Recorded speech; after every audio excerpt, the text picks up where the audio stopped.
గత 2-3 రోజుల నుండి బాగా వైరల్ అవుతున్నటువంటి విషయం ఏంటంటే బండి సంజయ్ కొడుకు బండి భగీరథు ఒక మైనర్ బాలికను ఫోక్సో చట్టం కింద కేసు అయింది అని చెప్పి బాగా హల్చల్ చేస్తారు.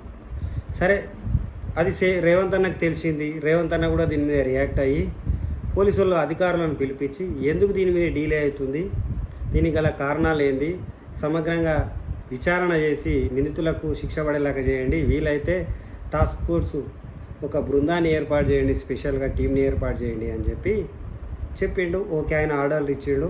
పోలీసుల పని పోలీసులు చూసుకుంటారు. ఓకే, కానీ బీఆర్ఎస్ వాళ్ళు మాత్రం ఒక రేంజ్లో హల్చల్ చేస్తారప్ప. వాళ్ళు ఏదో శుద్ధపూసలు అన్నట్టు.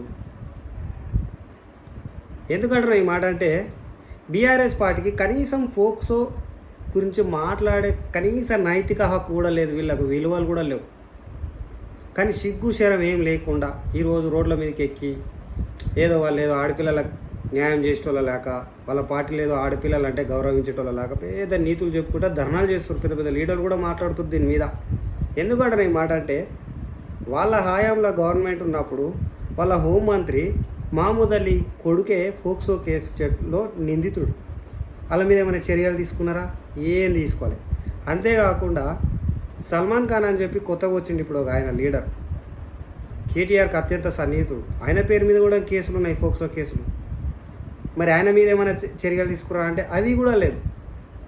అంతేకాకుండా వాళ్ళకి దగ్గరుండి బీఫామ్లు ఇచ్చి ప్రజానాయకుల్లాగా ఏదో గెలిపించుకునేటటువంటి దళిద్రులు ఈరోజేమో ఫోక్సో కేసు గురించి, ఫోక్సో చట్టాల గురించి పెద్ద పెద్ద తెలంగాణ రాష్ట్రంలో ఉండేటటువంటి భారతదేశంలో ఉండే మహిళలందరికీ వీళ్ళు ఏదో న్యాయం చేస్తున్నాడు ఏతులు కొట్టుకుంటున్నారు.